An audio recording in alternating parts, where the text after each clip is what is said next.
chatter, but we do have a presentation this morning, so feel free to continue through, grab some breakfast from Blake and coffee and tea, and we will get started. My name is Woody Kingman, and I am honored to represent the Blake Alumni Board, which sponsors these events known as Breakfast at Blake. As many of you know, on the third Thursday of every month, we hear from some exceptional members of the Blake community, and today is one of those great days.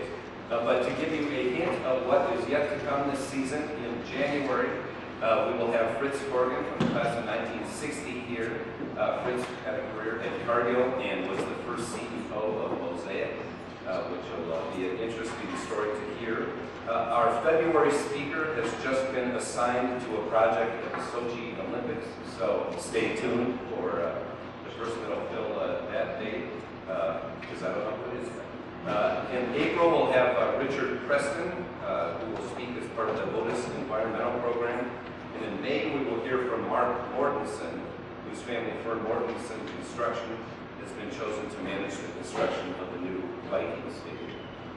So speaking of football, Breakfast with Blake has the privilege today of hearing from a former and legendary Minnesota Viking football player. He is currently a Minnesota Supreme Court Justice, a children's book author, father of Blake second grade teacher Cammie Page, and grandfather of kindergartner Otis. Please join me in welcoming Alan Page.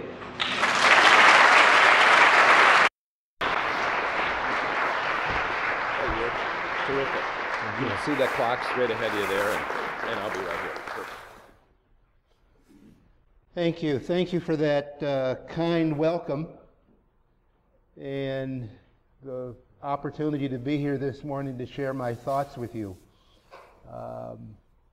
It's always a little strange when one has the opportunity to talk, and the subject of the talk is oneself. But we'll see what we can do this morning. Let me begin by giving you a little history. Now, I take it most of you, if not all of you, know that, as was mentioned, I'm a former Minnesota Viking. But long before I became a Minnesota Viking, I grew up with a vision, if you will, for a life that, quite frankly, didn't include professional football. Indeed, I grew up and was born and raised in Canton, Ohio. I am the fourth child of four. How many of you are the baby child in the family? Boy, lots of us here this morning. The baby has sort of a privileged spot in families, at least that was my experience. And I assume that was probably all of your experience. And I grew up loved,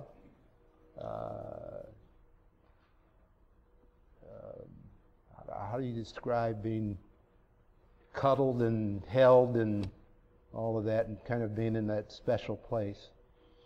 But I was lucky in that growing up in Canton, Ohio, and I suppose some of you know that Canton is currently the home of the Professional Football Hall of Fame. It didn't exist there when I was growing up. Indeed, it was construction was started as I was going off to college. But football is something that's pretty important there. Some would suggest that it's maybe the most important thing there. It's a place where when little male babies are born in the hospital, they put a football in their bassinet. And so the fact that I grew up not much interested in football is something that always surprises people. I, quite frankly, as a child, not only wasn't interested in football, I was one of those kids that when, you know, the group of kids would get together to play football either, or play whatever it was, football or baseball or whatever in the park, and they would choose sides. I would be the last one chosen. Indeed, they used to always be hopeful that there would be an odd number so that I wouldn't get chosen because he couldn't play with an odd number. But I was fortunate in that I had parents who knew and understood the importance of an education. And they made sure that I knew and understood that. And so long before my football career, I had a sense, and a strong sense, that there was life beyond athletics. Indeed, life without athletics. As it turned out, my brother, who was ahead of me in school, went out for football. He seemed to enjoy it, and so I thought I'd follow in his footsteps. He, as I say, he seemed to enjoy it, and it turns out that I appeared to have some aptitude for it and was able to obtain a scholarship, an athletic scholarship to the University of Notre Dame. Now, when I was third, fourth, fifth grade, you know, how we always ask our kids, what do you want to do when you grow up? People would ask me that question, and I had no clue, of course. But feeling the pressure to answer, I would tell them that I wanted to be a lawyer. Now, I didn't know any lawyers, didn't know anybody who was close to lawyers. I'd heard people talk about them, and my impression of lawyers was that they made lots of money, didn't work too hard, took every Wednesday afternoon off and went and played golf. And given the other options for somebody like me growing up in Canton, Ohio, which if things went really well, I might end up working in a steel mill, if things went really well. And one of the things I knew about myself at that early age is that steel mills wasn't the place I wanted to spend a lot of time. I had an uncle who spent close to 45, 50 years working in a steel mill. And the one thing that was clear to me that it was work, while good work and paid well for the times, it was dangerous, it was dirty, and it was repetitious. And I knew that those were three things that I didn't have a particular interest in. And so people would ask me what I wanted to do when I grew up, and I'd say I wanted to be a lawyer. You know, the law, steel mill, think about it. Well, that coupled with the fact that I'd probably watched too much Perry Mason on television, and the third factor that went into my interest in the law was I grew up in the 1950s. In 1954, I was 9 years old. And I can remember reading newspaper articles about the United States Supreme Court's decision in Brown versus the Board of Education. And that had an impact on me. It sent me the message, or I took the message, that the law was powerful, that the law could be used for good. And even at that early age, while I didn't understand it completely, I knew that I understood that the law there was something special about it. Ultimately, over time, I came to the conclusion that the law was about solving problems and helping people, and that was something that I was interested in. The other thing that occurred is once I started playing football, people almost automatically, I mean, literally the day I went out for football, I found myself on this pedestal of sorts. And I hadn't played it down. Didn't even know how to put shoulder pads on, hardly, much less had actually played football. But suddenly, I was somebody special. And I didn't quite understand that. And to be truthful, I didn't understand the fascination that people had with watching football. Over time, I developed an understanding of what it was to play football, but I never quite understood the enthusiasm, the almost mania that we as whether it be on the team level, the community level, the state level, or the nation level, that we have for the fascination that we have for this game, or other games for that matter. I've never understood the spectator perspective as well as I would like. I understand completely the going out and doing it. I get that. But at any rate, I found myself on this pedestal, and oftentimes being asked to talk to younger children about the value of football and the importance of education. Now, mind you, I'm a 9th grader, right? And all of a sudden, people are asking me to talk about quite frankly, things I hadn't thought about. Thought deeply about the importance of education, the values that come from playing football. I was playing football because I thought it was fun. I hadn't thought about it any deeper than that. Well, and from the asking me to talk to kids about education, I mean, I was still in the middle of mine, figuring out who I was as a student. And indeed, while I had parents who reinforced that in me, reinforced the importance of education in me, I didn't always take it to heart.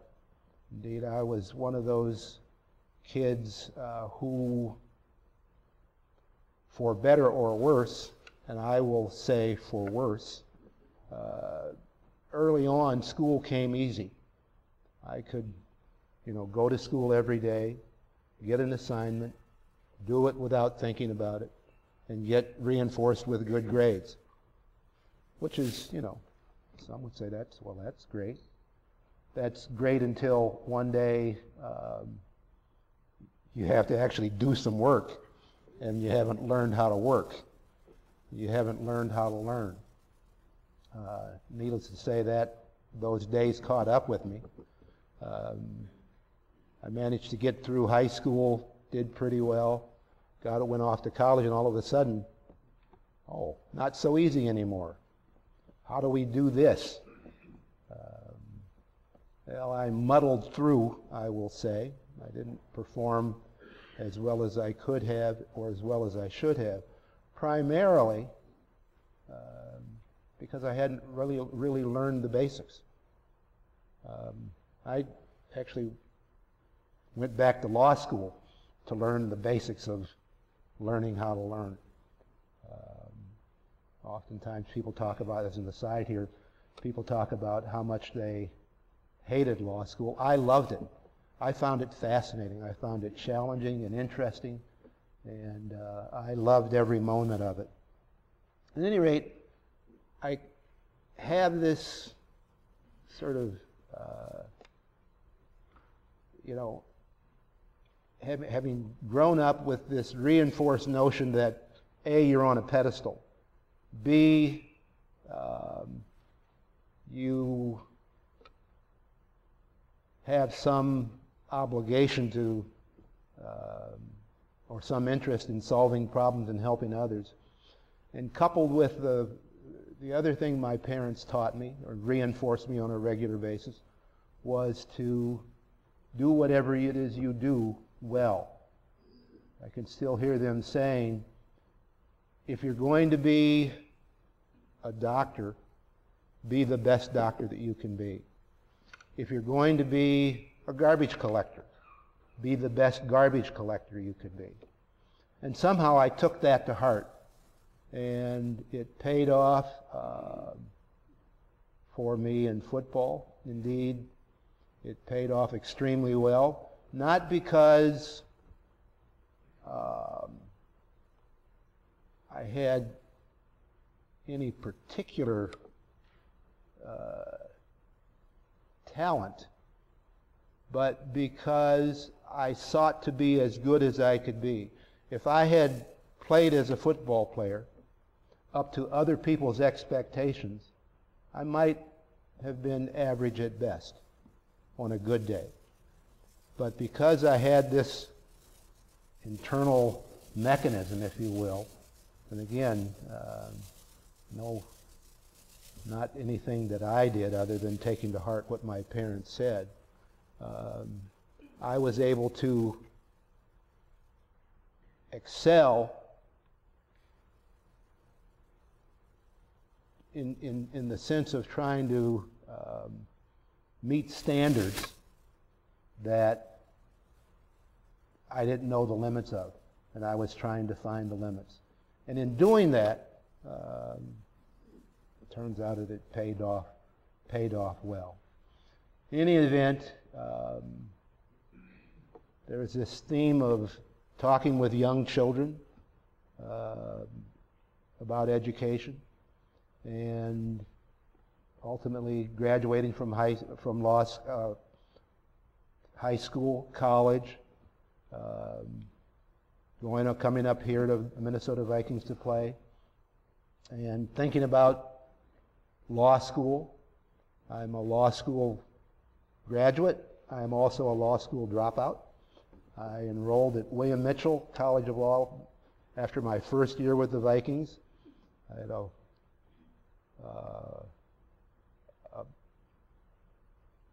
a baby football career going.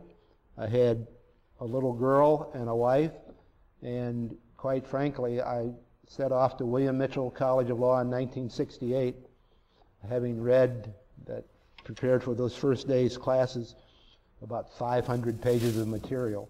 Who assigns people 500 pages on the first day and expects you to know something? Well, I walked in and I didn't have a clue about what was going on. I'd read all the material, done everything they'd said, and I didn't have any idea what law school was about. Found myself in over my head and unfocused, or at least not focused strongly enough on on getting through law school. And ultimately, I dropped out. I was in so far over my head. I mean, I realized the first day that I wasn't going to make it. But it took me about 2.5 more weeks to figure out how to drop out. That's how bad it was.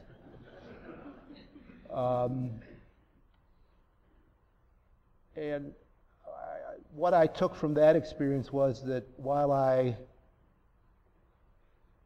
didn't think I could survive the law school experience, what I didn't realize is that everybody else in the class was in the same boat that I was. Nobody knew what was going on. That's the method they use to teach you in law school. And I thought I was the dummy in the class, but I wasn't in any different situation than anybody else. I didn't realize that. And at the time, I wasn't committed to being successful. Fast forward 9 years, or 8 more years, and having done about everything that one could do on the football field and being bored out of one's mind, it was time to go back to law school. This time to the University of Minnesota, and this time committed to learning and understanding it. And as I say, it was an experience that I found just fascinating. It not only rewarded me in the sense of providing opportunity for my future, it also kept my football career going on a little longer, because without something to do besides you know, using my head to store my helmet. I don't know that I could have played another 6 years. And along the way, still talking to young people in classrooms, recognizing more clearly the problems that we have educationally. Recognizing that as an athlete, as a player, I had influence beyond what one might normally have. I decided to commit myself to doing what I could to encourage, motivate, and assist young people in their educational pursuits. Now, I didn't quite know how to do that. I spent a lot of time talking with young people, spending a lot of time in classrooms across the country. Then in 1988, my wife and I, Diane, decided, well, two things came together sort of at the same time. One, I was elected to the Pro Football Hall of Fame. And along with that election, the timing was right that it was time for us as a couple, me as an individual, to act in a larger way on our belief that we could have some influence in people's lives as it relates to their education. And so we started the Page Education Foundation, which has as its goal the motivating, assisting, and encouraging young men and women of color to pursue their education beyond high school. We do that two ways. One, by providing financial assistance, ranging in amounts now, I think, from about $1,200 up to $2,500 a year, renewable grants, outright grants that don't have to be repaid, to Minnesota students going to Minnesota schools. Our goal is to pull people along as opposed to filtering them out. So our grant recipients range in ability from the best and the brightest. I can remember one year reading an application where the student had a grade point average of 4.33333 something. And we have some students who struggle. But our philosophy is if there's a school that will admit them, and an accredited post-secondary academic institution here in Minnesota that will admit them, we will support them. Not everybody needs to be a lawyer. Indeed, not everybody wants to be a lawyer. Not everybody needs to be a doctor. We need people with all sorts of ranges of ability to succeed in whatever their hopes and dreams are. And so that's what the Page Education Foundation ultimately is all about. Our motto is creating heroes through education and service. And the service piece comes in with our we call them Page Scholars, our grant recipients. We require that they go back into the community where they come from or back into the community where they go to school to work with young children kindergarten through 8th grade, specifically in the area of education, helping them with homework, reading to them, those kind of activities in community-based organizations, sending those younger children the strong, clear message that education is a tool that they can use to achieve whatever they would like to in life. It is a tool that they can use to overcome whatever disadvantages they may face in life. Over the years, we like to think we've been pretty successful. That first year we had 10 Page Scholars. This year we have 550. Over the years we've had now, I think, approaching, if not in excess of 6,000 Page Scholars. And one of the beauties of all this is we run into them everywhere now and get to see their successes. It's been probably the most rewarding thing that outside of family, children and grandchildren, one of the most rewarding things that I've ever been involved with. We are particularly proud of our scholars because they're the ones that do all the work. You know, as an athlete, I can, well, let me back up. One of the motivating forces behind the service component of the foundation is that we're influenced by people we can reach out and touch. We talk about athletic heroes and athletic role models. The reality is that we're influenced by those around us, and not many of us have the ability to spend much time around athletes. And quite frankly, some of what we see in our athletes today, we don't want to spend too much time around them. That is not to cast a bad light on all athletes, but because their athletes in reality are no different than the population at large.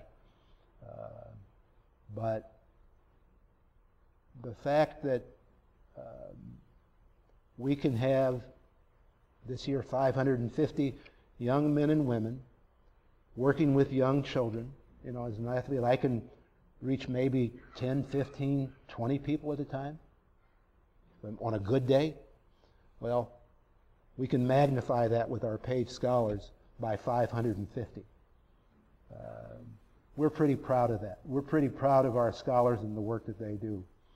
Ultimately, that's what the foundation is about. It's not about the Pages. It's not about Alan Page.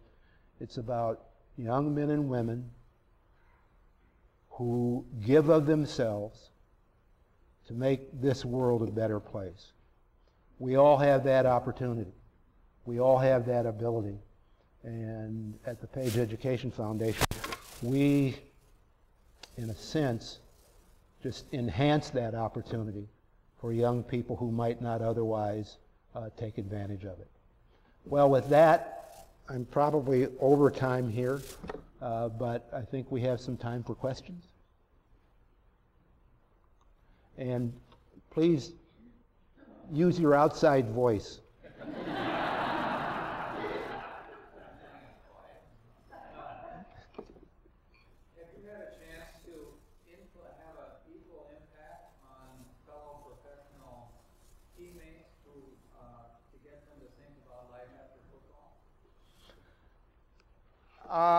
I haven't spent a lot of time with athletes, whether they be football players or otherwise, trying to encourage them. My goal is to reach the masses. Let's face it, athletes are among the privileged few, even those who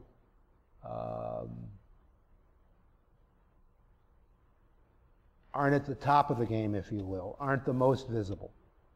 But there are a lot of young people across this community, this state, and this nation who need the encouragement.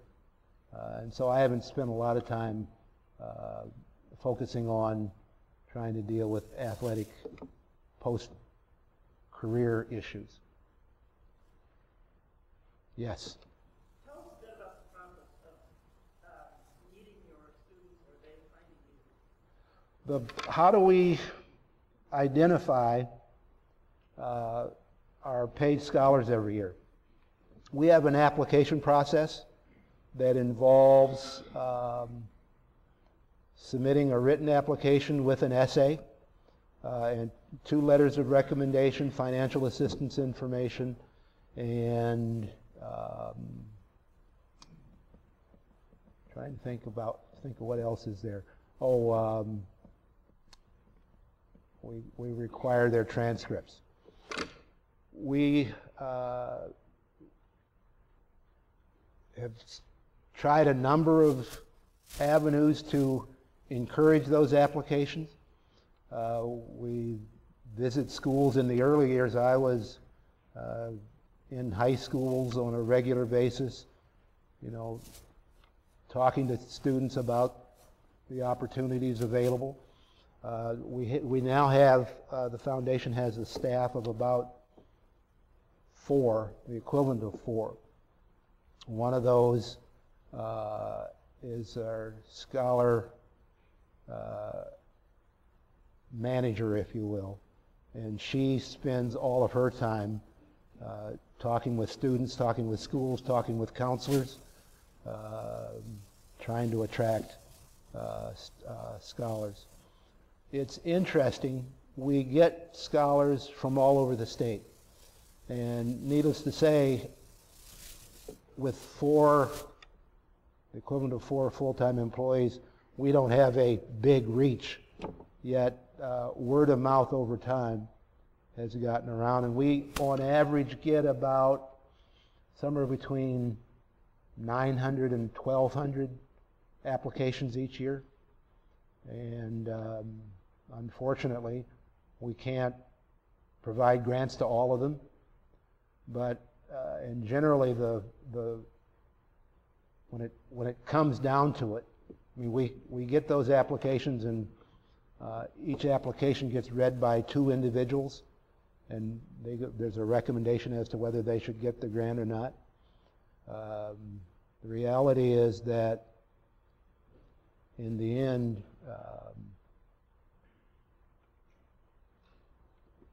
most of our applicants get recommended for a grant, and we have to go through and figure out how we're going to reduce the number down to 550 or whatever it is in a given year.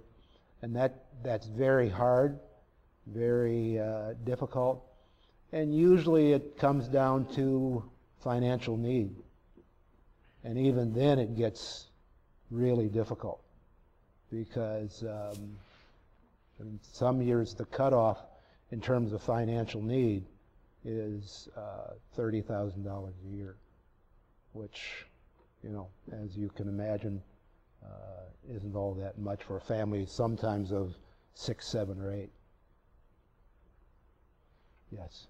I don't know if I'm going to phrase this right, but it sounds like the strength you have standing there came from a loving family and from that ideal that you should be all you can be, no matter where it's in.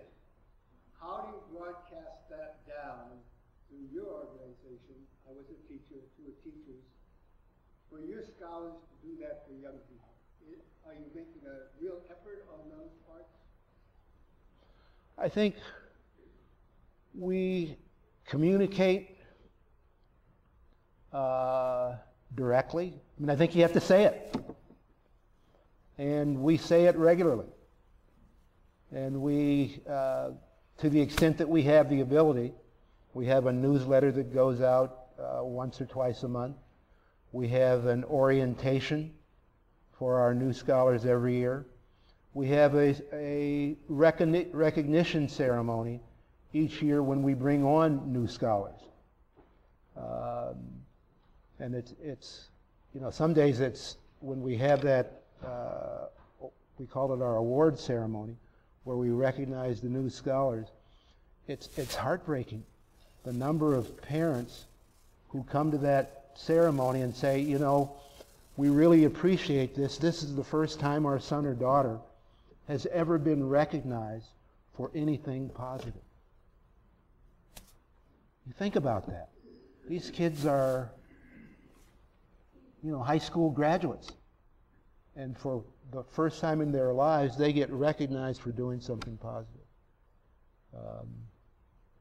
And it's, you know, it's heartwarming for us, but tragic.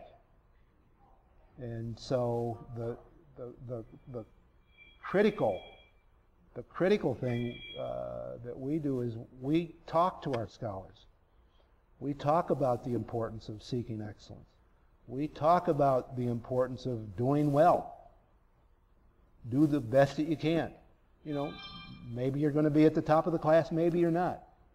But you're certainly not going to get there if you're not trying to. And so I think the way that we communicate it It was the same way I communicated it, my parents communicated it with me, and that Diane and I with our children and with our grandchildren is we talk about it. I'm curious whether your success on the football field has made it easier or harder to find success as a lawyer and as a justice? You know, I've never spent a lot of time thinking about that. I'm sure it helps in some ways and hurts in some ways. But that's not my focus. My focus has been on the task at hand. And that really, I suppose, is part of the reason for the success that I had on the football field. I didn't spend a lot of time trying to analyze and perform to the level of the opposition. People asked, well, who was the toughest offensive football player, offensive lineman? Who was the best quarterback? I don't know. Didn't matter. You had to go out and play. You had to go out and perform as well as you could. And so that's been sort of the approach I've taken in life. So I don't know whether it's been helpful or hurtful. I've just been out there trying to do what I could as well as I can. Yes? How has your foundation been supported? How has it been garnering the support of other donors that will continue to endow your vision? Has that been easy or difficult? How do you go about doing that? We have to raise roughly $1 million a year. And anybody that's done any fundraising knows that that's been challenging, particularly in recent times. Because of my position as a judge, I'm not engaged in that part of it. I don't get involved in seeking or soliciting contributions, so I'm a little hesitant to talk too much about it here. But it's challenging. But we've been supported by, I think it's about 60-40, 60% individuals, 40% foundations and businesses and those kinds of organizations. But it's a challenge every year.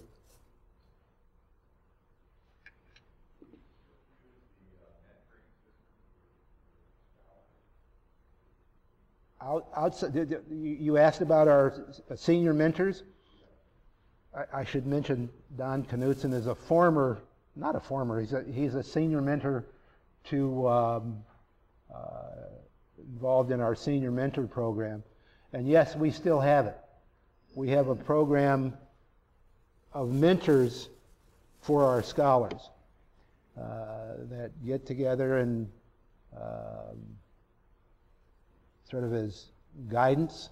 We don't have mentors for all of our scholars, but we have them for about a third, I think. That program is still going strong, and in fact, we have a committee looking at how we can reinforce that and make it even stronger. We've got time for... I think time for one more question, and the great thing about introducing him is that I always get to get my question in. So, I mean, I got to take advantage of my role somehow. And that is this. From your position on the foundation and as on the Supreme Court, I know the answer could go on for hours, but if you could get more graduates, so it wasn't 1,200 kids, it was 12,000 kids applying for this, what's your magic bullet for the education system to get more kids to graduate from high school in the state of Minnesota? You know,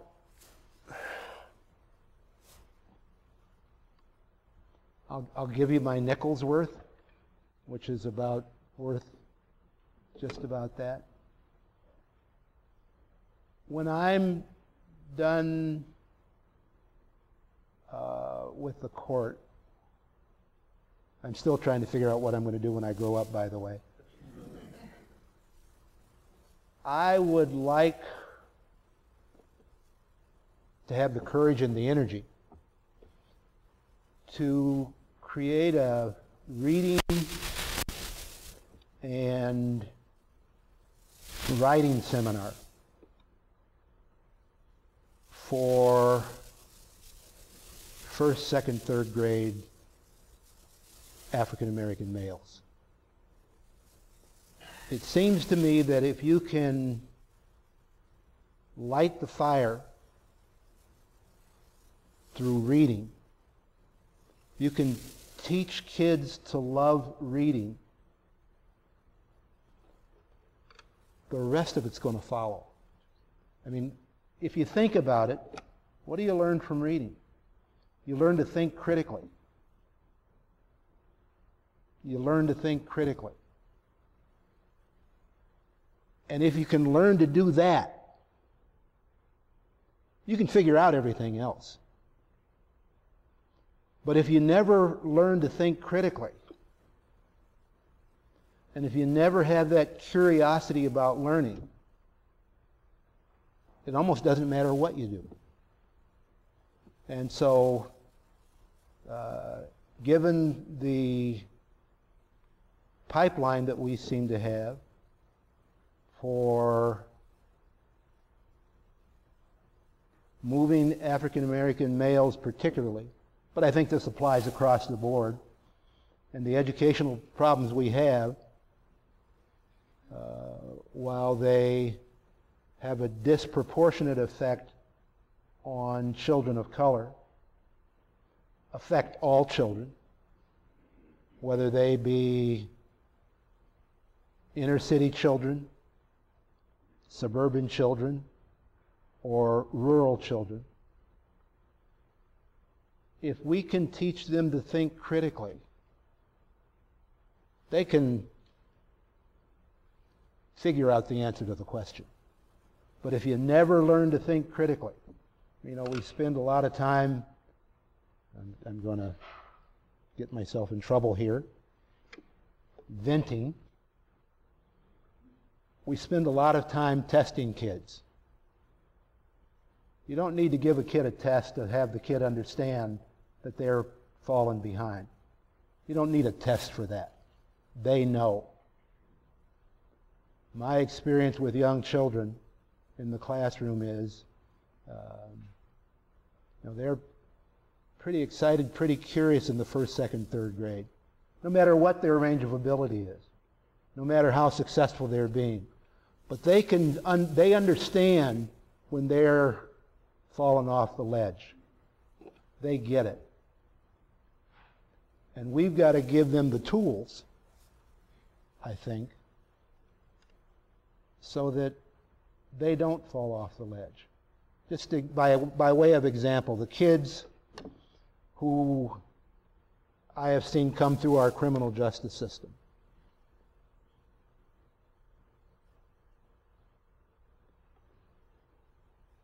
their ability to think critically goes about that far. And we wonder why they're in the criminal justice system. Because when they think things through, they don't do it in a logical step process. They don't go from A to B to C to D, 1, 2, 3. And they don't do it not because they don't want to do it, they don't know how to do it. And it seems to me that reading is one tool that can teach anybody and will teach everybody how to think critically, how to get from A to B to C to D to E to F. And in that process, having learned how to think critically, they'll make better decisions. I mean, think about it. When we think clearly and critically, we make better decisions. That's why everybody in here has been a success, because you've been able to think critically.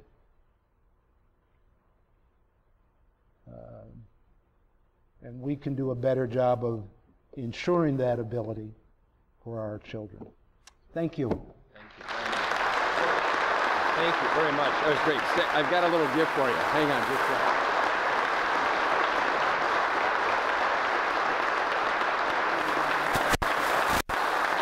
This is kind of fun.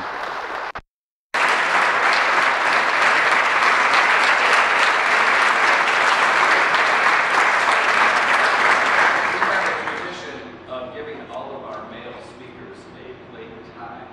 However, you present a conundrum for us because the alumni office does not make blade bow ties. Although there are a couple of bow ties here today. I see it, Your Honor, which is pretty good. You are known for many things, one of which is being a marathon runner and now a regular around Lake of the Isles. So we hope that you will wear a Lake running shirt and Lake cap in your future.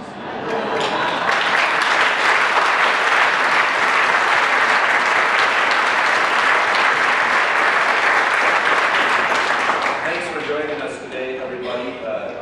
Mr. Page will stick around for a few minutes. Hope you can grab a word with him and join us in the new year for the great speakers we have yet to come. Thanks.